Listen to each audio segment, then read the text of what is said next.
नमस्कार, आप देख रहे हैं JJN न्यूज़ और मैं हूं आपके साथ अनुराधा छिब्बर।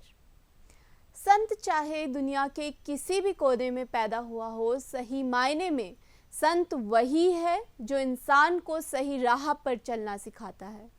भारत की धरती पुरातन काल से ही महान संतों, महापुरुषों और विदुषियों की जन्मस्थली रही है। भारतीय परंपरा में कबीर से लेकर स्वामी विवेकानंद तक सभी संतों ने ज्ञान और कर्म की साधना करके इसका उपयोग मानवता और कुदरत के लिए किया है। पर ज्ञान, कर्म और भक्ति की साधना करके मानवीय और ईश्वरीय गुणों को प्राप्त करने और उनको मानवता की सेवा में समर्पण कर देने का एक बड़ा उदाहरण नीम करोली बाबा हैं।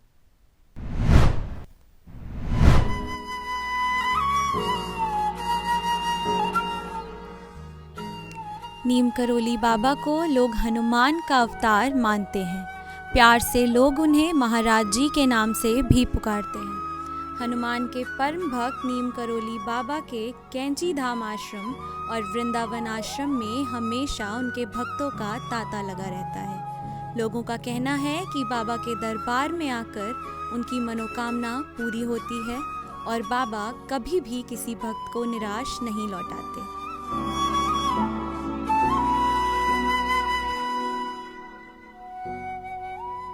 नीम करोली बाबा का जन्म उत्तर प्रदेश के फिरोजाबाद जिले के अकबरपुर गांव में एक ब्राह्मण परिवार में हुआ था। नीम करोली बाबा के बचपन का नाम लक्ष्मी नारायण शर्मा था। उनके पिता का नाम दुर्गा प्रसाद शर्मा था।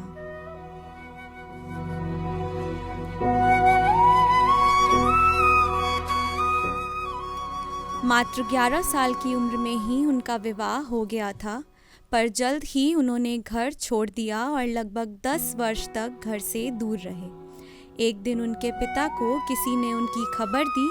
पिता उनसे मिले और उन्हें गृहस्थ जीवन का पालन करने का आदेश दिया। पिता के आदेश को मानते हुए वो घर वापस लौट आए और पुनः गृहस्थ जीवन आरंभ कर दिया। गृहस्थ जीवन के साथ साथ बाबा सामाजिक और धार्मिक कार्यक्रमों में बढ़ चढ़कर हिस्सा लेने लगे।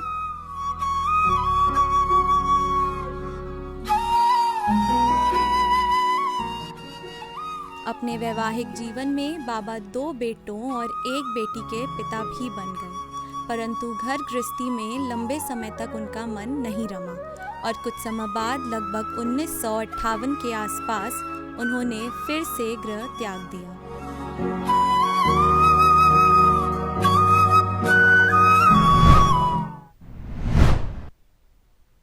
घर त्याग कर बाबा ने अलग अलग जगह की यात्रा की। इसी भ्रमण के दौरान उनको हांडी वाले बाबा, लक्ष्मण दास, तिकोनिया वाले बाबा आदि नामों से भी जाना गया। कहा जाता है कि उन्होंने मात्र 17 वर्ष की आयु में ही ज्ञान प्राप्त कर लिया था। नीम करोली बाबा ने गुजरात के बवनिया, मोरबी में भी साधना की और वहाँ वो तौलिए वाले बाबा के नाम से विख्यात हुए।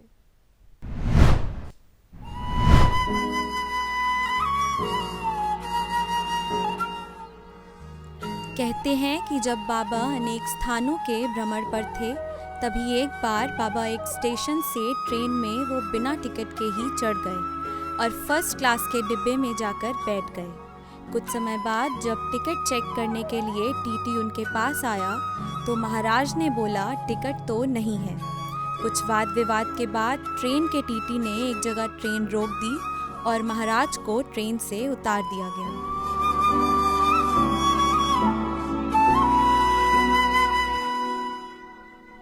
मगर जब ट्रेन के ड्राइवर ने वापस ट्रेन को चलाना चाहा तो ट्रेन स्टार्ट नहीं हुई। बहुत कोशिश की गई, इंजन को भी बदल कर देखा गया, मगर सफलता हाथ नहीं लगी। जिसके बाद रेलवे के अधिकारी वहां पहुंचे और उन्होंने ट्रेन को रोके जाने का कारण जानना चाहा। तो कर्मचारियों ने पास में ही एक पेड़ के नीचे बैठे हुए साधु की तरफ इशारा करते हुए सारा मामला बता दिया। वो रेलवे के अधिकारी महाराज और उनकी दिव्यता से काफ़ी परिचित थे। उसने बाबा को वापस ट्रेन में बिठाकर ट्रेन स्टार्ट करने को कहा, पर बाबा ने इनकार कर दिया। पर जब अन्य सहयात्रियों ने भी महाराज से आग्रह किया तो महाराज ने 2 शर्तें रखी। एक कि उस स्थान पर एक स्टेशन बनाया जाए, दूसरी कि साधु सन्यासियों के साथ भविष्य में ऐसा बर्ताव नहीं किया जाएगा।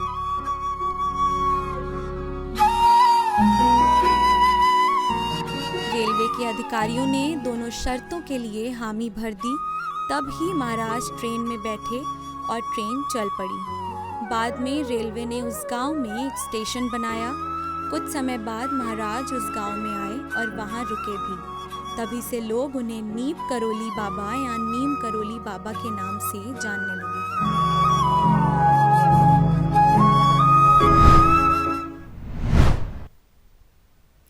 बाबा को 1960 के दशक में तब अंतर्राष्ट्रीय पहचान मिली जब उनके एक भक्त बाबा रामदास ने उन पर एक किताब लिखी जिसमें उनके बारे में पूरा उल्लेख किया गया था, जिसके बाद विदेशों से भी लोग बाबा के दर्शन और आशीर्वाद के लिए उनके पास पहुंचने लगे।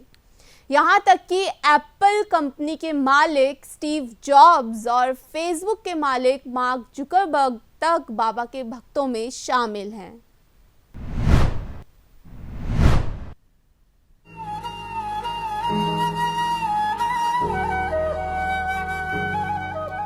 एक बार जब नीम करोली बाबा आगरा से वापस कैंची धाम आ रहे थे तो रास्ते में उन्होंने दिल में दर्द की शिकायत की और कुछ ज़रूरी जांच के लिए गए। मगर मथुरा स्टेशन पर फिर से दर्द होने के कारण उन्होंने अपने शिष्यों को वृंदावन आश्रम वापस चलने के लिए कहा।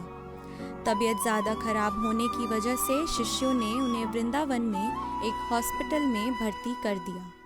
डॉक्टर्स ने उन्हें कुछ इंजेक्शन दिए और ऑक्सीजन मास्क लगा दिया।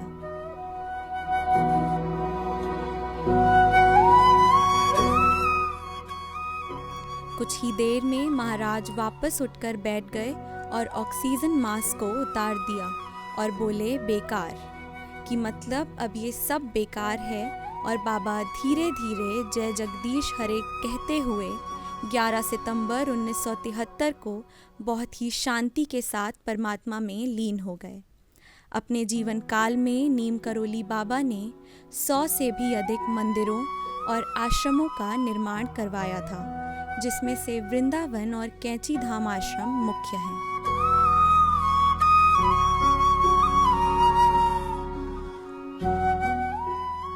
कैंची धाम आश्रम में नीम करोली बाबा अपने जीवन के अंतिम दशक में सबसे ज्यादा रहे।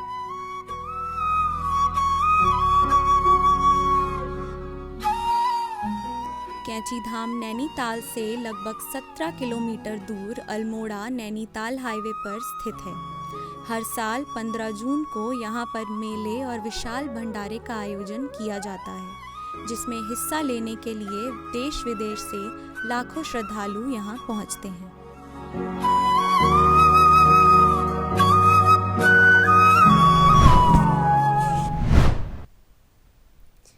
इसी आशा के साथ कि बाबा जी हम सब पर अपनी कृपा बनाए रखें, आज की इस स्पेशल रिपोर्ट में अभी के लिए इतना ही। आप बने रहिए JJN न्यूज़ के साथ। नमस्कार।